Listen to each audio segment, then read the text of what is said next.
leave aside, we'll come back to the military aspects and all. So Singh Saab,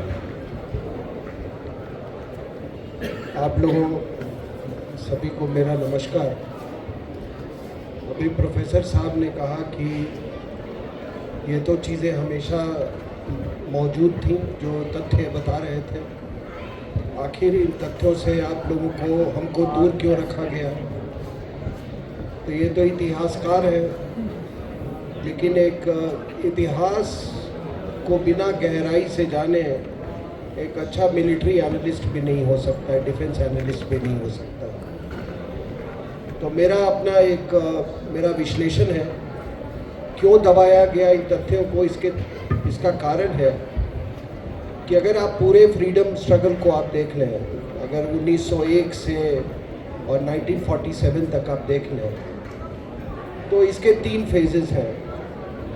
एक phase जो था तकरीबन आप समझिए कि 1901 से 1920 तक का फेज़ था, पहला फेज़। इस फेज़ में क्रांतिकारी लोग थे जो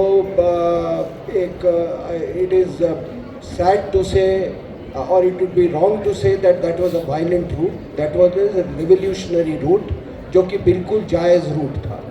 और उसमें बड़े बड़े विद्वान तो उसमें शामिल थे, जैसे कि औरबिंदो, आपको मालूम है, एक बहुत बड़े विद्वान थे। उसमें बागा जतिन जैसे लोग थे, सरकार जैसे लोग थे, वो खुदीराम बोस वाला वो फेज़ था। तो ये सब सारा 1920 तक चला और अंग्रेज इससे परेशान हो गए थे। बाकी इतिहास का ये है कि फर्स्ट वर्ल्ड वॉर के दौरान किस तरीके, और गदर पार्टी किस तरीके से यहाँ हथियार लाने की कोशिश की गई। और इस समय गांधी क्या कर रहे थे, जो पहली फेज़ में जब ये हो रहा था, ये बड़े विद्वान क्रांतिकारी लोगों का जिनमें हमने नाम लिया, जो कि स्वामी विवेकानंद से भी बहुत ज़्यादा प्रेरित थे, उस समय हमारे गांधी जी ब्रिटिश के लिए वो रिक्रूटमेंट करवा रहे थे। गुजरात में घूम घूम के वो रिक्रूटमेंट करवा रहे थे। वहाँ पर तो उन्होंने हिंसा और अहिंसा का कोई फ़र्क नहीं समझा। और उसके बाद ये सेकेंड फेज़ आता है 1920 के बाद, जब गांधी का उदय होता है। और 1920 से लेके 1942 में सेकेंड फेज़ की बात कर रहा हूँ, ये जितने ज़्यादातर जो चंडाल प्रवृत्ति के लोग थे, मैं सभी का मैं उस दर्जे में नहीं डालता हूँ, लेकिन उसमें जो शीर्ष नेतृत्व था कांग्रेस का, उसमें बहुत चंडाल प्रवृत्ति के लोग थे। इन लोगों ने अंग्रेज़ों के कहने पे एक ये जो गरम जल, जिसको आप कहते हैं गरम दल रिवोल्यूशनरीज जो थे, उनको दबा दिया गया। इसीलिए जब भगत सिंह को फांसी दी गई तो गांधी जी को उनका दिल नहीं दहला, वो कभी आगे नहीं। और इसमें कोई शक की गुंजाइश नहीं है कि अगर गांधी ने अपना अगर वर्चस्व अगर वो इस्तेमाल करते तो वो फांसी नहीं होती, लेकिन वो अंदर अंदर बहुत खुश थे कि भगत सिंह को फांसी मिल गई। तो ये जितने ये जो 22 साल का जो पीरियड है, इसमें इन्होंने सरकार भी बनाई 1937 के इलेक्शंस में अंडर गवर्नमेंट ऑफ इंडिया 1935। और इन्होंने, और उसके बाद 42 के बाद एक फेज़ आया जो कि नेताजी सुभाष चंद्र बोस वाला फेज़ था। अब 42 साल की उम्र में 8 अगस्त 1942 अंग्रेजों से मिलकर they conspired with the British and got themselves arrested en masse। आप कोई अंडरग्राउंड मूवमेंट चलाने जा रहे हैं या इवन अंडरग्राउंड मूवमेंट, क्या आप एक ही जगह एकत्रित हो जाते हैं कि आओ हमको अरेस्ट कर लो? तो 1942 में आपको मालूम है क्विट इंडिया मूवमेंट फिज़ल्ड। अब 1942 से जब तक सेकेंड वर्ल्ड वॉर ख़त्म नहीं हुआ, ये सारे नालायक जेल में थे। और वो वाली जेल में, वो जहाँ ब्रेड ऑमलेट, मतलब order to made to order breakfast, इनको वो समय भी मिलता था किताब लिखने का, इस तरह के जेल में ये सभी थे। और नेताजी सुभाष चंद्र बोस आपको मालूम है, जैसा कि प्रोफेसर साहब ने कहा, वो क्या फ्रंट लाइन पे वो क्या कर रहे थे। और इनके जो इन्होंने कहा ये खड़क या डाल के 60,000 में से 26,000 लोग मारे गए, तो फिर आज़ादी किसने दिलाई? जब 42 से लेके जो क्रिटिकल पीरियड था, आपने तो कुछ किया ही नहीं, तो अंग्रेज आपको कैसे आज़ादी चले गए? और इसलिए इन्होंने सुभाष चंद्र बोस के, नेताजी के कंट्रीब्यूशन को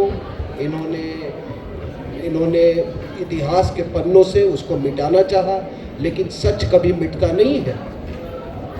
आज उसी सच के तहत हम प्रोफेसर साहब यहाँ पे बैठे हुए हैं, और ये मैंने इनकी एक किताब की वो मैन्युस्क्रिप्ट पढ़ी है, उसमें इन्होंने एक ऐसा कोटेशन एक जगह लिखा है कि गांधी जी को देखिए, गांधी जी को आप कुछ भी कह दीजिए, whatever he may be, but he was not a fool, he was a very चतुर मैन, वेरी क्लेवर मैन। और वो 1946 में जब आनंद मोहन सहाय से मिलते हैं, तो हुआ क्या था कि 1942 में एक बार और हवा उड़ाई गई थी कि सुभाष चंद्र बोस मारे गए, और गांधी जी अपनी संवेदना व्यक्त करने, अपनी पीड़ा व्यक्त करने वो बोस परिवार के पास गए 1942 में, but the news turned out to be hoax. लेकिन जब 1945 में जब ये न्यूज़ आती है, तो गांधी जी ने उस पर विश्वास नहीं किया, और ये जो तथ्य है ये इन्होंने कोट किया है ब्रिटिश इंटेलिजेंस रिपोर्ट्स को, कि पूरे उनके आश्रम में कोई ये विश्वास नहीं कर रहा था कि उनकी मृत्यु हुई है वो वायु दुर्घटना, विमान दुर्घटना में। और आनंद मोहन सहाय जब जाते हैं, ये 1946 सितंबर 1946 की बात है, तो गांधी जी ने पूछा उनसे कि आनंद एक बात बताओ, क्या सचमुच मेरा बेटा, this is what he says, मेरा बेटा सुभाष चंद्र बोस सचमुच मारा गया है? मैं तो विश्वास नहीं करता। तो आनंद मोहन सहाय ने कहा कि मुझे नहीं मालूम, लेकिन वो आपको हमेशा वो पिता तुल्य समझते थे। And then what Gandhi says as per his book, कि वो वहाँ पे 1946 की बात करो, उन्होंने कहा कि अभी सुभाष को इस देश में उनको आना बहुत ज़रूरी है, क्योंकि वो एक पीरियड था, तब तक इनको ये नेहरू वगैरह, इनको दे वर ट्रीटिंग हिम लाइक डर्ट, मतलब एक सठियाया हुआ बूढ़ा होता है ना जिसको ट्रीट करते हैं, उस तरह से उनको ये ट्रीट कर रहे थे गांधी को ये लोग, क्योंकि उनका काम बन चुका था, जो लेना था ले लिया है, वो इंटरिम में प्राइम मिनिस्टर बन गए थे। तो इसलिए इनकी जितना योगदान था नेताजी सुभाष चंद्र बोस को, उसको इतिहास के पन्नों से हटाने की कोशिश की, उनके योगदान को। और ये जो है आप किताब जो देख रहे हैं, यहाँ तक कि उनको शादीशुदा उनको करार करने की साजिश। अरे जो आदमी भरी जवानी में कैम्ब्रिज में था, और एक अन्य किताब में वो कहते हैं कि जब वो कैम्ब्रिज में थे उनकी उम्र महज 20 साल की थी, और he was a very well dressed man in Cambridge. और उस समय आदमी जो नहीं फिसला भरी जवानी में, उसको आप कहते हैं कि वो बुढ़ापे में जाके जब वो सबमरीन का वो पूरे आईएनए के फॉर्मेशन में लगा हुआ है, वो किसी महिला से जाके शादी करेगा?